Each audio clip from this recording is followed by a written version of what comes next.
and welcome to another on location shot or recorded episode of the Comics Brew podcast.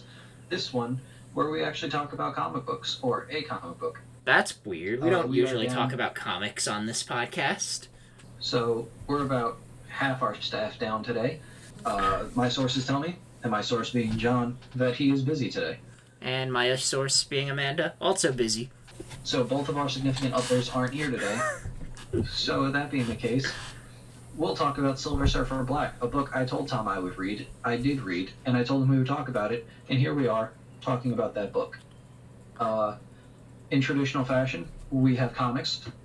I don't have any chews because I ate breakfast a little while ago and it's still sitting pretty heavy on my stomach. And I have a brew, which is a Dunkin' Donuts large mocha iced coffee. My schnapps from those pies I made mixed in. My brew is a bottle of water because I finished my 2 cups of coffee already. I had a cup with breakfast, and it's like K-cup coffee, so it's not real strong at all. Mm-hmm. And I gotta get rid of the schnapps somehow, so I just poured in coffee. There you go. So today we were talking about Silver Surfer Black, I believe 2019, if I'm not mistaken. Yep, it's a 2019 miniseries that spins out of Donny Cates. It was an ongoing, it only went about 12 issues, Guardians. Well, it technically spins out of his Guardians of the Galaxy, but yeah, all of his stuff connects. Yeah, because no one tells Donny Cates no, so he's just going to rewrite the entire Marvel Universe in his image, and everybody's going to jack themselves off over it. So this is Donny Cates with Tradd Moore and Dave Stewart on colors. And God, the art and the colors are so great in this. Oh, it is. And the story's pretty good, too. It is. It's my favorite Marvel miniseries that I've read in a long time, honestly. But this is also that kind of cosmic stuff that I absolutely love in comics. Yeah, I don't mind the cosmic stuff. I like the cosmic stuff. I don't mind it so much in here. My only gripe is with one character that shows up, and it's kind of my gripe with Cates overall in his So, you saying that, I'm guessing you mean Null? Oh yeah, absolutely Null. So, talk to me about Null, because this is all I've ever read with him, so give me a bit more background on him. So, Null is a creation from Donny Cates' Venom run, which I haven't read because I'm not the biggest Venom fan, and his Venom run started around the same time as the movie was supposed to come out. It's very different from the movie, though, right? Yeah, it's very different. People actually like his run on Venom. There we go. I didn't read it because I'm not the biggest Venom fan. I like Rick Remender's Venom when he had it be Flash Thompson as Agent Venom. But they gave it back to Eddie Brock, and now he's doing all this shit. But one of the things that he did was say that there was a god of the symbiotes, this creature, Null, and that he lived in utter blackness. And, there's all this other shit, and then it explains kind of, why the symbiotes are weak to sonics and fire, outside of the fact that it was already explained that they fucking live in space, where sonics and fire don't exist, so they don't have a natural, defense, because they don't normally have to encounter that. It's not until they go to planets that they have to deal with, sound and heat and fire and shit like that. Now, from my limited experience here, having not read the Venom run, one of the things that I do really like about his symbiote take here is how this, almost, Lovecraftian horror element to it, where it is this, parasitic life form in space that is so, different from what we are, and I liked the... I don't have any real stance on Null himself, having just read this one story with him, but I liked the portrayal of the symbiotes, in the way that they're visualized, his whole world infested by them. I'm thinking, John Carpenter's The Thing, if it had somehow infested an entire planet. I don't mind what he does overall. Not that what he does overall. I think it's cool to have a planet of symbiotes, even if they had a god, because they established that every society has gods and every planet has gods.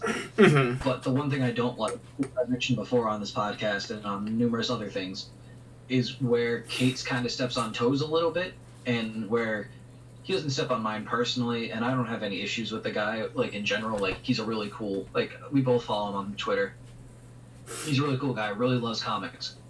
But, like, everybody knows that there's a comic series that I hold very near and dear and, like, a Bible to me. You? And that's Jason Aaron's Thor. Thor? Yeah. Not that I didn't just pick up the second collected edition yesterday or anything. But, one of the stories that I want to do for the channel is the God Bomb God Butcher run.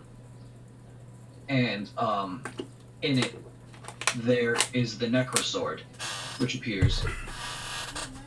And in Venom, Cates takes the Necrosword from being this, like, ethereal, god-killing weapon of ancient lore, and the reason it can coat Thor in, like, that dark ichor that he's in is because it's actually a symbiote the whole time. It's not, like, some magic property. Is the Necrosword what Null is using in this, or is that a different symbiote sword? I don't know, because I didn't really read the Venom stuff Yep. to see where it tied in as the Necrosword. I saw the Necrosword appear as the God Butcher weapon, but it doesn't really take the form of a sword, it takes the form of the ichor.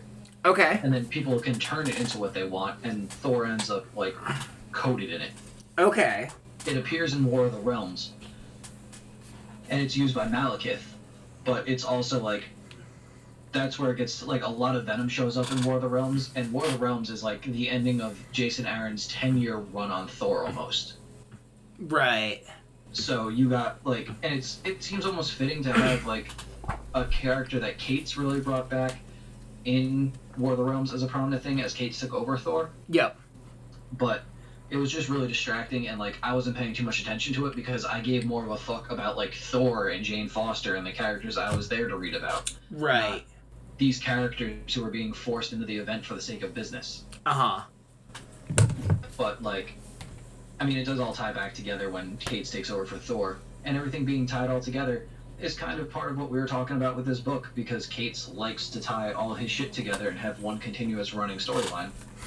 Yeah, there's a lot, like, this absolutely spins out of his Guardians of the Galaxy run. It absolutely feeds into his Thor. Like, I just reread this book this morning. This is my first time reading it since reading, the last time I read this, none of Cates' Thor had come out yet.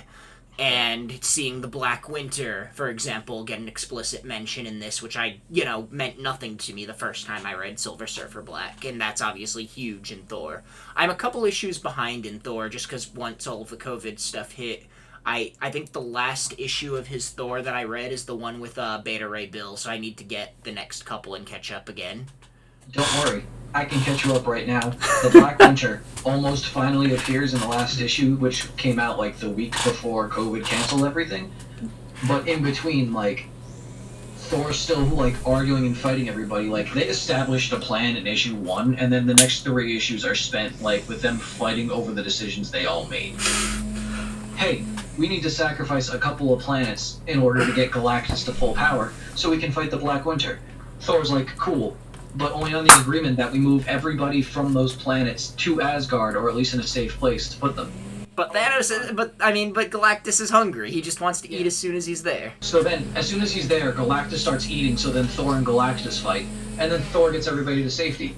But then fucking, in the second issue, after he's already saved planets of people from Galactus eating them, Beta Ray Bill shows up, and then they fucking fight. And then after Beta Ray Bill fights, fucking Sif shows up, and then Sif argues with Thor, even though Sif is the new Heimdall and she can see everything that's happening. Anyways, to dial back to Surfer Black. Actually, to dial back to Silver Surfer Black through a tangent from Thor, Beta Ray Bill's at the start of the book with another Donny Cates character, Cosmic Ghost Rider.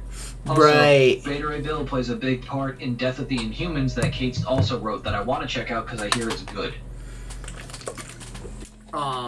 But yeah, so Silver Surfer Black, leading into all of that, does have a lot of Galactus stuff going on. Basically, this book picks up, from somewhere, I guess, I don't know, I didn't read his Guardians run, but I know at some point the Guardians get sucked through a black hole, and that's where this picks up. This Guardians team that Cates was writing is not, the movie Guardians team. It doesn't have any crossover with those members. It's Silver Surfer and Beta Ray Bill and a few other like big cosmic characters. And where Silver Surfer Black picks up, we pick up with the Surfer basically going through this black hole and saving the rest of, his team.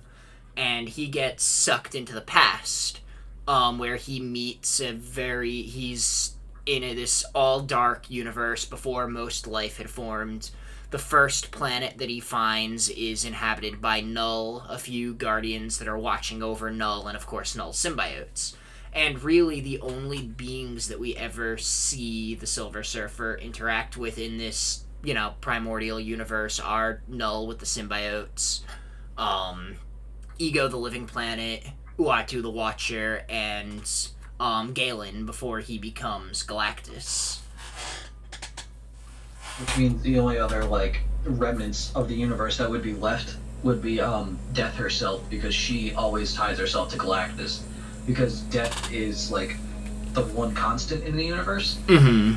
And Galactus is the only one to escape death at the ending of the last universe, which is claimed to be the doings at the hand of the Black Winter. Right. So over here we have a Silver Surfer in this book who is very, very regretful of the choices that he made in his life. He knows that he's just as responsible as Galactus for all of the worlds that have been devoured, including his own. And that is very much what's, feeding into his mentality in this book, and putting him now in a situation where he's through a black hole and he's in this other time period from, before he existed, especially before he existed as the Silver Surfer. He gets it into his mind that he can change things and change the course of history and redeem himself and save all of these beings that he, alongside Galactus, led to the destruction of. In that path, though, before those realizations really hit him, because he is in all of this universe is just dark nothingness, he uses his power cosmic ability to create a sun, basically an infant star that is growing, and that is where the black element of the title starts to kick in, because every time he uses his power in that, insane capacity that he really wasn't built for, we see this darkness starting to take over him in a very literal visual representation. It starts with his hand and grows up his arm, and by the end of the book, his whole silver body is now coated in black. After his initial confrontation with Null, he hears a voice in his head. Null, actually, one of my favorite visuals in the book is when Null has one of his symbiotes. It was, what was that symbiote called? It was Void something? I just flipped by it.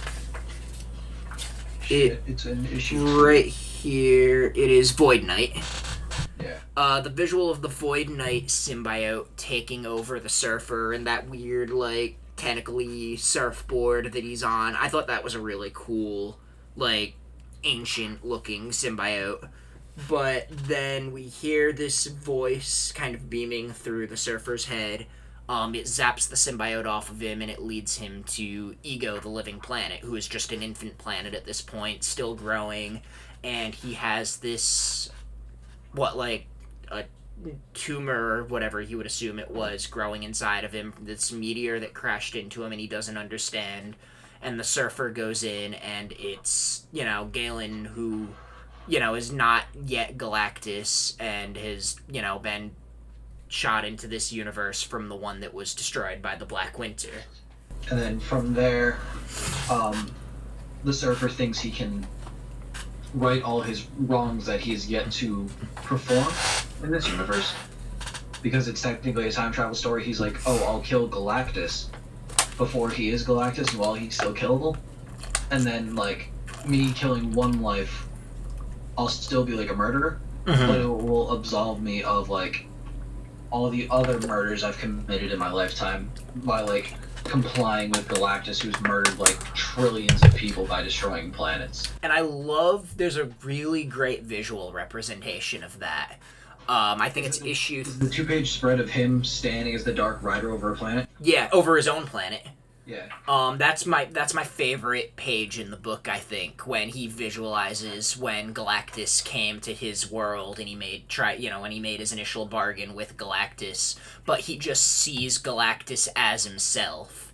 And it's this horrifying interpretation of the Surfer, but it's Galactus about to devour his own homeworld, and that's, I think, my favorite moment in this book. And this book has some really great art, just cover to cover. Tradmore absolutely killed it on this one.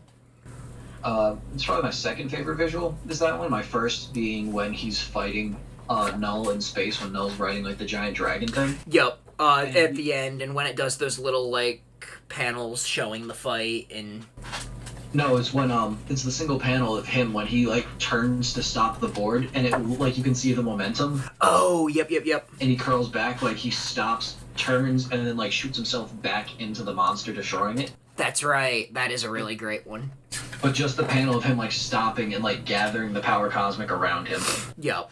And I love, too, how, like, as we see him traveling, just how, like, fluid his body comes, and as things go and get faster and faster and bigger, like, reality starts to warp, the art becomes much less defined. There's that great first page to the final issue where it's this, like, abstract cubist painting. Like, there's all kinds of fun visual stuff going on there that I love how it departs from reality any chance it gets. It's stuff that you'd almost expect to see in, like, a Doctor Strange book. Yeah. And, like, the fact that they really take use of the fact that the board is a construct. It's not, like, actually a physical board. Right. He can turn it into whatever he wants, so he turns it into weapons, he turns it into, like, animals and stuff when he's talking. Like, it kind of reacts. And it doesn't really matter if it's literally doing that or if that's just an artistic interpretation of what's going on, because there's so much to this book that's just fluid and not, like, super literally defined, and I like that visual style of it.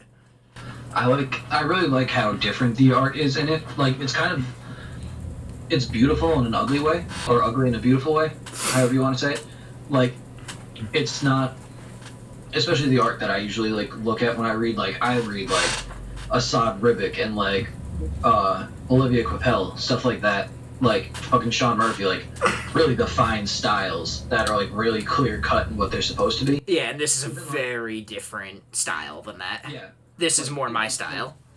Like Matteo Scalera and like Umberto Ramos, even for like how different they can get in their art style, is really like solidified a certain way. Like you can look at all these guys and be like, that is their art style. I feel like with Moore, he has his art style too. Like, this is definitely him, and from here on out, I will know this is him. Yep. Like, when I see it. I hope he gets another book with, like, another Marvel Cosmic book. Because I don't think he's done a ton with Marvel, has he? I think he's mostly done indie stuff. I think so. If anything, I'd like to actually see him jump across the aisle and go into DC. Yeah, that would be very cool, too. And do some, like, the Fourth World stuff. With, like, this big, like... I almost want to call it like a renaissance, but like with like Kate's, like, not that Silver Surfer ever went anywhere, but like Kate's bringing back like Surfer and like all these guys going to like the classic heroes that are kind of getting like that have always had like a cult following, if not like a totally iconic following. Outside of them getting like movie appearances that like drum up a little bit of interest for a while and then fade back away. But like you got Surfer, you got like Doctor Strange, you got some of the old school, even like Thor. Like, yeah, Thor's always been a heavy hitter and like a mainstay, so I don't want to be like, oh, I'm like niche for reading Thor. But like, even like the frontline Avengers characters that everybody knows and loves now, like fade back and forth, and like whatever elements they decide to put in, like from different time periods, really shows. But like, and then over at DC, you got like Tom King bringing back like Mr. Miracle, stuff like that, them focusing more on the Fourth World. Which was a big Jack Kirby project that he undertook. So it's nice to see like a lot of this Renaissance style stuff showing up. So to jump back to the narrative of this, he gets Galen, the primordial Galactus, out of Ego, the Living Planet. Speaking of, Ego is another visual here. I love the visual depiction of him in this book. Oh yeah, he's fantastic. But Surfer is about to push Galen into, the sun that he created and, execute him before he can commit any of these crimes. And that's where Uatu the Watcher shows up. And Uatu does something that he doesn't usually do and actually interferes a little bit. He tells the Surfer that he won't actually stop him if he's gonna, push Galactus into the sun, but he advises him not to, which leads to the Surfer going and having a conversation with Galactus and coming to this understanding that time is not, he can't go and change time. There's nothing that he can do that will save the people that he destroyed, and killing Galactus won't fix any of that. It will just add another death to the list of people that he's killed. Right. And in that, he decides he's going to let Galactus live, let the cycle of events transpire as they, do, as they're supposed to, but he uses the last of his cosmic energy to create life on all of those planets that he ultimately winds up destroying. So not only is he the death of those planets alongside Galactus, but he's also what brought them into existence in the first place. His homeworld is among them. There's one planet that looks like it's populated entirely by dogs for some reason. Yeah, some weird shit like that. And just a few other planets, one of which, even at the start of the book, was, referenced as having a silver god, which, is, of course, him now. Yeah. All the planets you see him make at the end of the book are all the ones he talks about having guilt over at the start of the book, minus his homeworld, which appears multiple times. And in doing so, and unleashing that extent of the power cosmic within him, he ultimately, when we see him again after that, he literally seeds all of these planets with life. It's cool. The visual of the, flower blooming on those worlds actually reminded me a lot in the second Guardians of the Galaxy movie, when Ego was, planting those flowers that expanded into that, blobby mass of himself that was taking over the planets. It was just a fun, similar cosmic visual. I don't know if that's something that originated in the second Guardians movie or if that, came from the comics, but it's just a fun way to see life blooming on these planets. In, Guardians, it was a very destructive form. Here, it was a much more beautiful thing. But when he does this, his body essentially decomposes and reforms, and when it does, he's, the Silver Surfer Black of the title, and his silver body is entirely gone. It's replaced with this, metallic black. He's only, I think since this book, he popped up in, a council meeting of a bunch of former Galactus heralds in Thor. But other than that, we haven't really gotten a sense of Silver Surfer Black, in the comics, right? No, not that I understand. He was at that council meeting, which Donny Cates is Thor. Yeah. Donny Cates' character shows up. What a surprise. He shows up at that, but there hasn't really been a lot of time, honestly, for him to show up elsewhere, because a lot of the seat changes and the relaunches at Marvel posts Silver Surfer Black and at the start of this year. Yep. And then going the last 2 months without anything new coming out. There's nothing to base anything off of for continuity wise yet. He might be under wraps, he might show up more in Thor, nobody's sure where he shows up. This version of the character now after this book, I absolutely love this book. I want to follow this version of the character wherever he goes next. See, I just don't think he's going to be too different from the Silver Surfer that we're all used to. Yeah. I think he just has a color change now.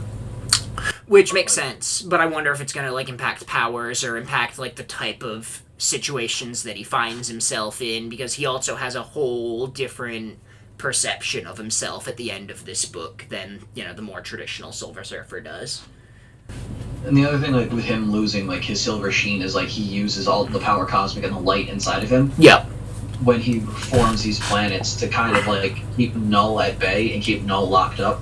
Because at the beginning of the book, he talks about landing on the planet of symbiotes and, escaping the first time. Yep. Which was another visual I absolutely loved. And not realizing, because when he lands there at the start of this book, he's it feels familiar. Yep. And then it occurs to him that he's already been there, and that he didn't realize when he landed the first time, Null was still trapped under the earth. And it's partially his fault, because Null's weakness is light, and the more light that Silver Surfer creates in the universe, the weaker Null gets. And he's also, of course, in doing so, draining all of that power cosmic out of himself. Right. But he's also giving birth to the universe, I guess, which is weird. So then, like, in turn, in the future, which would be, modern day, is he pulling that power cosmic back out of the universe that he helped create now? And is that where his abilities are going to come from moving forward? Like, it's a lot of fun question marks about that. Well, it's also, for me, I'm like, for a while, Marvel, like, the universe... Yeah. ...kind of worked on just, like, I don't know, like, the actual term for it. Like, what is it, like the Big Snap and the Big Bang? Big Bang creates the universe, the Big Snap is when it all, like, forms back together, like it's an elastic band. Okay. Like, the theory that, like, there's the Big Bang, everything spreads out into the universe, and then at some point it all stops and retracts in on itself, and then there's another Big Bang. Yep. Marvel kind of worked on that premises, where, like, there was a former universe, and then something destroyed it, or it was kind of like a big snap. Galactus made it through that, and then watched the second Big Bang, like, watch the Big Bang again, so he kind of knows what's at the start of the universe. But then you also have stuff like the fact that Marvel exists in a multiverse, so, like, you got the Cancerverse, you got all these other universes out there. Now, see, I would love to see Silver Surfer Black in the Cancerverse, because that was, like, the visuals of the symbiotes almost were kind of a throwback to that visually to me from the Thanos Imperative, which is another one of my favorite Marvel stories. Which is solid. Yeah. I love the 2-page spread of all the Celestials plus Galactus just standing there, like, destroying what became of their counterparts in the other universe. One other thing worth mentioning about this book, which it shows in the book itself and also in the letter, which is in the back of the trade, and it was attached to the first issue when it was released as, single issues. This is the first Silver Surfer story to come out after Stan Lee's death. Donny Cates was actually writing issue 1 when he got news of Stan Lee's death, and he scrapped everything that he wrote and started from scratch because he wanted to do this, to the best he could. And a lot of this story owes a lot to Stan Lee. They actually go as far as to explicitly quote that story that Stan Lee did with Mobius as an artist. And Mobius is... I haven't read any comics that Mobius has done, but through a lot of his work and influence on the films that I love... thinking like Ridley Scott with Alien, for example. He's an artist that I've always adored. Oh, he actually... One comic that I did read that he did the art for was one of the stories in the Halo graphic novel, which very much was done in his very unique art style. But they actually show this panel from Stan Lee and Mobius at the end where the Surfer says, "If we turn from battle because there is little hope of victory, where then would valor be?" And that line kind of ripples through Silver Surfer Black as well, and it very much defines the Surfer's character in this particular take on him. Which is funny, because, like, we were talking about this, and this book, homage to Stan, and then I had gotten in, and I was watching a video on, and I planned to read the Mr. Miracle book by Tom King. Oh, hello, it's John. Oh, hi, John. Are we turning cameras off? That would have been nice to know. So John's here, everybody. Sorry, I had to do some stuff, and unfortunately, it all turned out for nothing. Big sad. Very big sad. Let me get headphones in. No, I'm like... Alright. But it's funny because, like, this is a big Stan Lee love letter, and then I'm gonna read probably this afternoon because I got nothing else going on. Mr. Miracle. I mean, I've read most of Mr. Miracle. I've missed a couple of issues, but that's a big Jack Kirby inspired thing. And, like, I was watching a video on it, and they talk more about like the bigger influences. Yep. That King pulls from in order to homage Kirby, but that's more of a direct, like, naming certain characters after, like, Jack or where Jack grew up and whatnot. Yeah. Versus just Silver Surfer, which pulls a lot from, like, just Lee's writing in of itself, with the fact that, like, the Surfer is one of Stan's like favorite characters he ever created. And just to interject quickly, the I just looked up because I forgot the name of it. The Silver Surfer book that Stan Lee and Mobius did was Silver Surfer Parable, which I think I'm gonna try to get my hands on now because I really want to read it. But like Surfer was one of Stan's favorite characters, and I've also, through watching a video about Silver Surfer Black, learned the actual technical name for the way that Stan wrote it, and it's called Wax Poetic. Mm-hmm. It's kind of cool. Silver Surfer definitely just takes more from like Stan homage of a writing style, as opposed to like homaging him overall. Like you don't see little like guest appearances or anything from Stan or like references to Stan outside of direct quotes. John, your thoughts on Silver Surfer Black? I don't remember Silver Surfer Black at all, except that I liked it. Well, that's a good thought to have. We all read it so long ago, and Fred was refusing to read it because he had some kind of personal grudge against either Silver Surfer or Donny Cates. So he refused to read it. And then I forgot. And now Fred finally read it, and I own the book, so I was able to reread it, which was like my third time reading it. And then I sat there talking shit about it for like 10 minutes in our group chat before Tom finally fucking found out that I had the book. Yep.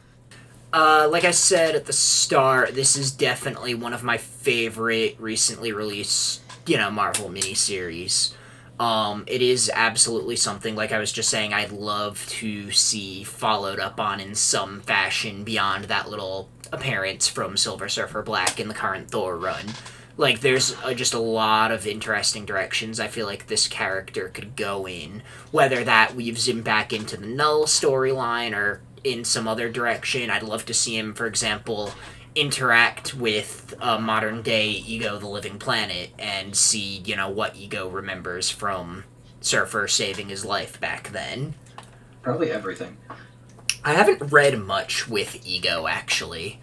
Well, just so you know, I mean, I know we talked about it. Mm-hmm.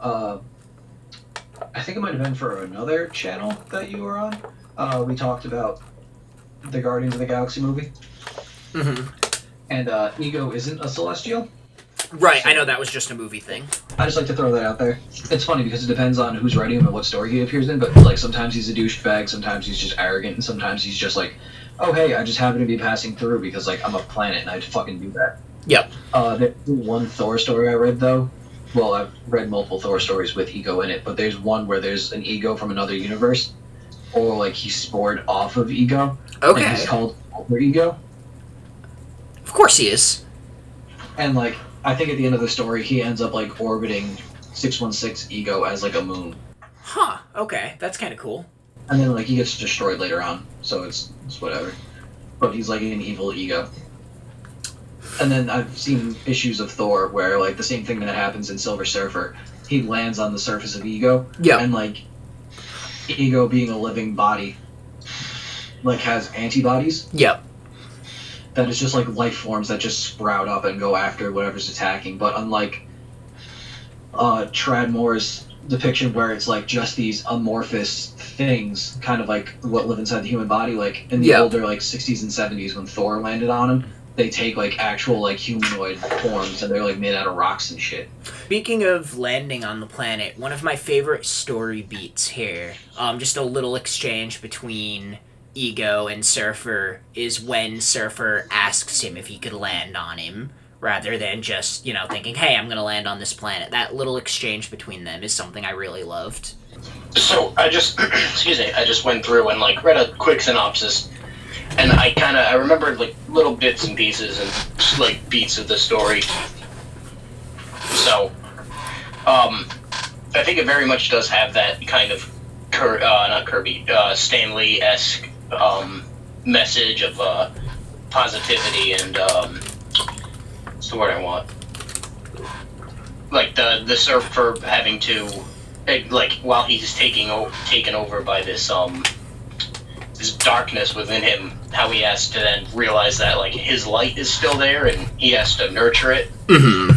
And despite him being this somewhat bad thing that he then uses that light and everything else. I think that's why I really enjoyed it. It was not what I was expecting from Silver Surfer, but I also don't know much about the character, so I think that's why I was pleasantly surprised. Yeah, I'm gonna take a wild guess here and say that the majority of your Surfer knowledge probably comes from the second Fantastic Four movie and his brief. I will neither confirm nor deny that. That is the only Silver Surfer knowledge I have. He is from in the really hard Nintendo game. He is in Infinity Gauntlet, but you don't really dig into him like a personality-wise a lot. More just like he's there with everyone else as part of the fight, and he's one of the stronger guys. But we don't really learn about what makes the Surfer in that. God, that movie was so bad. I haven't seen it since the theater.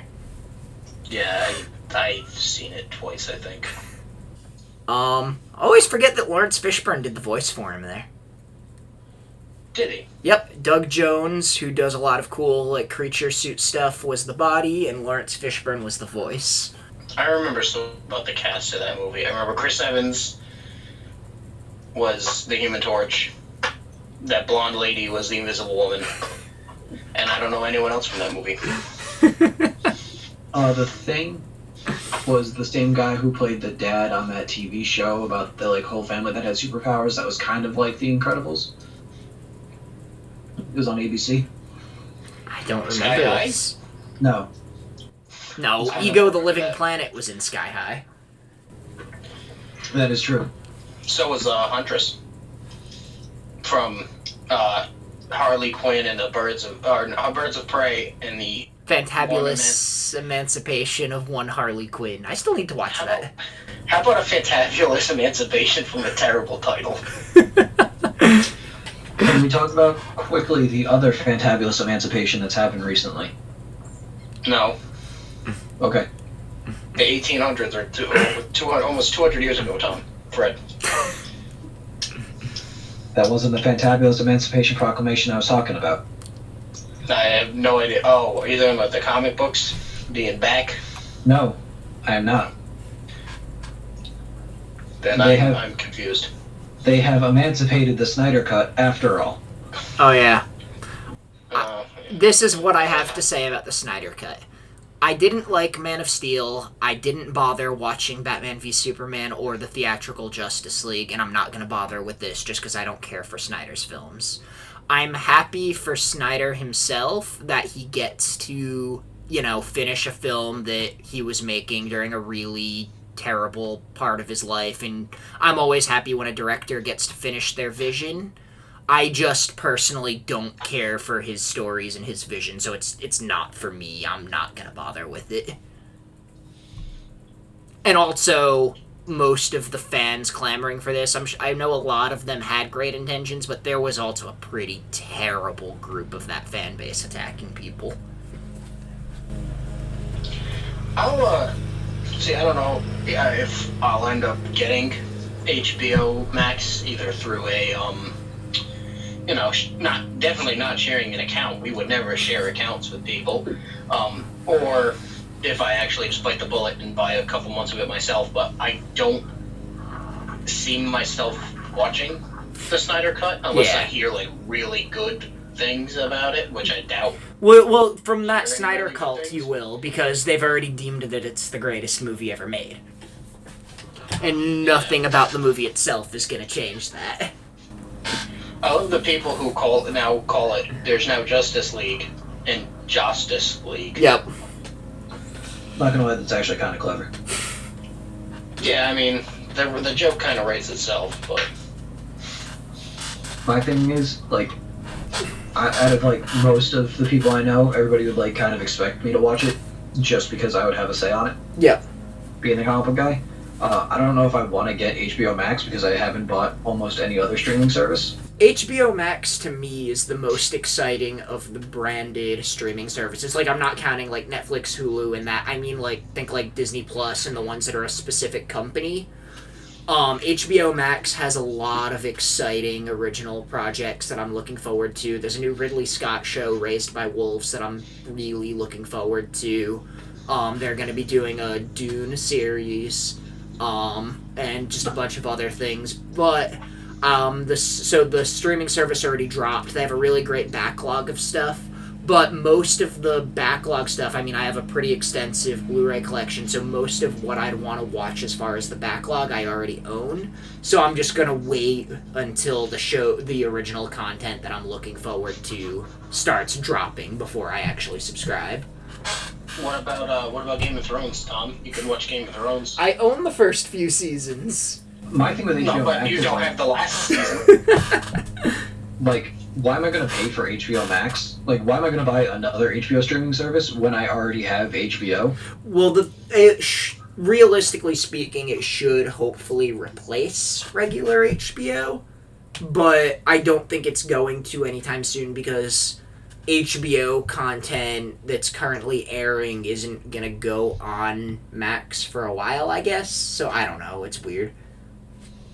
Like, I just don't know why companies would expect me to double dip like that. Yeah. There should be some great, like, discount off of it if you have both regular HBO and Max. So I think depending on your cable provider, they do give you a discount on HBO Max if you have HBO in your subscription. And also, I think I saw what cable companies under AT&T? Because I know they're doing it. AT&T owns Warner Brothers, who has HBO Max, but I don't know which cable company is them. Oh, they probably have Time Warner then. Yeah. I imagine Time Warner is the subsidiary of that. Yeah. Which I've heard Time Warner is just the worst. Fred, you do have Doom Patrol Season 2 coming to HBO Max. So, I didn't buy the fucking DC streaming service, and I still managed to watch Doom Patrol Season 1. I think I can survive until I can get my hands on Doom Patrol Season 2. But the question is HBO Max going to put their original stuff on physical format? I hope so, because, I mean, I try to get everything I like physically, but, like, so far Disney Plus hasn't. Netflix is very hit or miss with whether they do. They never did, the Netflix Marvel stuff, that never came out on home, like on the first few seasons did, but not anything after that. Because I actually got Amanda Jessica Jones Season 1 for Christmas one year. I think the first two seasons of Daredevil and the first season of the other ones did, but nothing beyond that, I want to say. So, mostly the only things anybody would want to watch came out on physical, and then the garbage they left on Netflix. Excuse me, Punisher. Yeah, I don't think Punisher Daredevil, ever got physical. Daredevil Season 3 was good. Oh, I heard mixed things about Season 3. No, it was way better than Season 2. Season 2 of Daredevil blew. Well, most of it blew. The Frank Castle stuff was interesting. They're like, let's bring in Elektra. And that stunk out loud. That same thing happened when they made that fucking Daredevil movie, too. Yeah, I never saw that.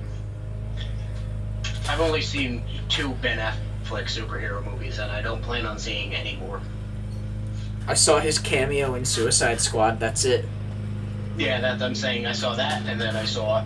No, I've seen 3, because I saw Justice League, and See, I haven't seen Batman v Superman or Justice League. Oh God, there's something. One of our friends got HBO, and he was saying that he would give us the login under the condition that we watch Justice League every day.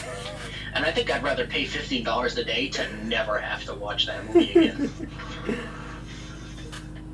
Yeah, that sounds like a solid bargain. This has been another episode of the Comics Brew and Chew podcast in which we actually talk about a comic. Hopefully we can get back to doing that soon, because that actually has almost decent conversations as opposed to our semi-decent conversations where we just sit here and talk. But yeah, like, subscribe, follow our social media, because the links for that should be down below in the description. And stay safe out there.